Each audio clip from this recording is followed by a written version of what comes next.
Hello guys, welcome. Farm Life with Ike Felham. Today I'm going to be discussing how I grow food for my goats with the main focus on cassava. Cassava. Okay, so right now I'm in my garden, one of my gardens because I have two of them. The other one is on the other side of the farm. So I'm just going to show you the process I go through for providing cassava as food for my goats. I have this Nigerian dwarf breed. Let me show you one of them. That's the buck. That's the buck. His name is Larry. Very healthy and strong buck. That's Larry enjoying himself on top of the fish pond. The pond is dry, there's no water in it, so they just use it to play. Okay, so let's come back to how you get your food for your goats, cassava. If you check this garden properly, you'll see this area is still very clean with less shrubs. That's because I have started working on the land. When you're doing land preparation, you take away all the grasses, you clean up the place. If you check this other section now, you see a lot of grasses. And these right here are guinea grass.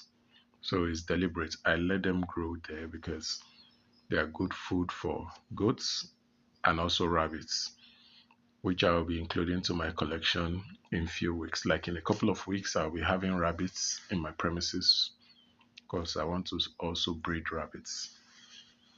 So we continue with preparing the place by clearing, making sure all these grasses and shrubs are removed.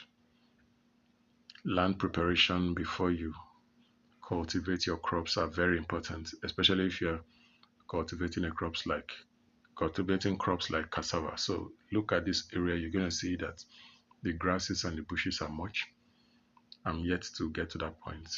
And when I take care of them, they're going to look like this. That is my water sprinkler. So if it doesn't rain, the crops are still going to be having good quality water supply. So they grow well in all seasons. In rainy season, they are growing fine. In dry season, they're also growing fine. So when we prepare the land like this, we get the land prepared. When it is completely done, when I'm done clearing all that, all the remaining grasses and making sure everywhere is clean and neat, then I plant my cassava. Since I'm going to be using them to feed my goats, I don't need for them to go the complete full year, but eventually they will go 1 year. As they grow, I get their leaves, I prune them, and I still use the leaves to feed the goats.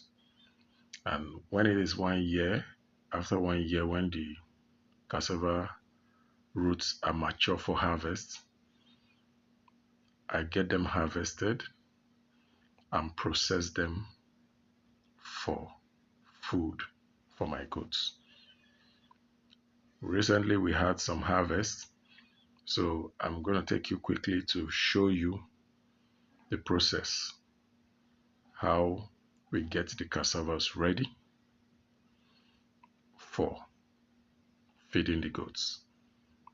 It's a process, so let me just show you quickly. Okay, so yes, this that's my wife. Okay, so this is the cassava that was harvested like 2 or 3 days ago. So the first thing we do is to peel the cassava. Those are cassava peels, not just the back. We peel the whole cassava because we want them to have quality food. They're gonna enjoy both the back and the cassava root itself. That's my wife peeling the cassava. Those are the cassava peels. They are very rich. They are very loaded with quality food for the goats. So There we have the cassava peels. Then the next stage is to make sure we sun dry these cassava peels. It is very important. This stage is very important. When you peel the cassavas, make sure you sun dry them properly because of cyanide. Cassava has cyanide. Sun drying the cassava is going to make sure you get rid of that cyanide. So let's go and sun dry this cassava. This is where we do the sun drying. As you can see, those are the peels. We're spreading them on this clean floored area of the farm. And the sun is already up. So within the next 2 to 3 days, these will be ready to feed the goats. They're going to be very flaky. They're going to look like cornflakes. They're going to be dry and flaky. And when you snap them, they will crack and break. Then you know it's very good at that stage to feed your goats. Because at that stage, they're going to eat it and they're not going to have problems with their stomach. It's not going to affect their rumen.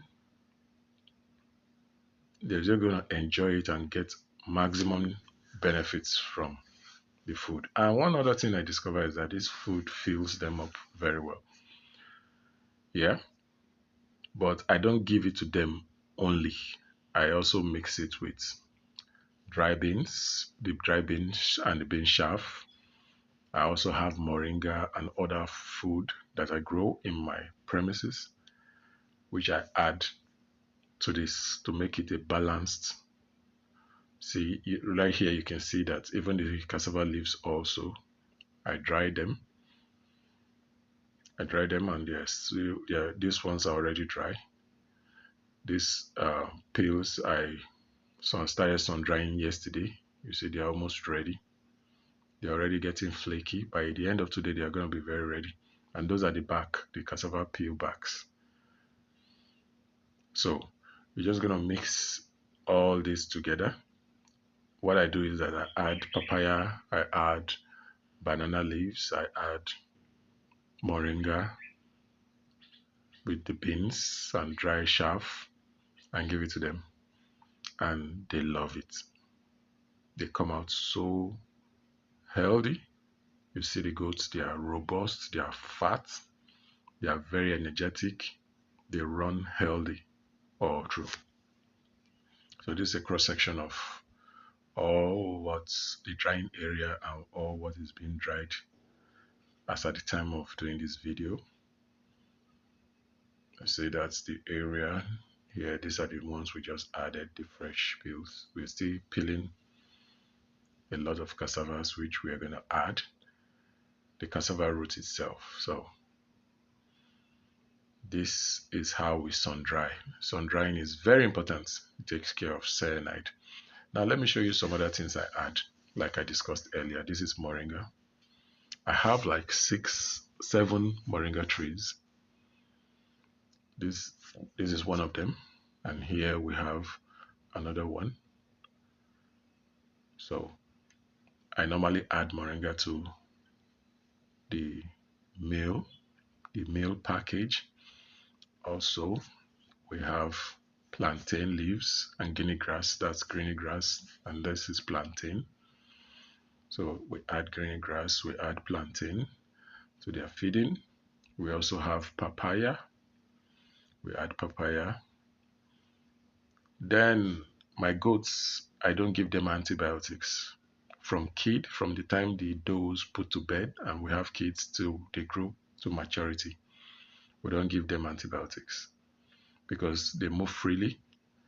So they are their best natural state, and we feed them up to 80% of what we harvest from our gardens. Like their feed ratio, we get up to 80%, which is a high mark from all what I'm showing you right now.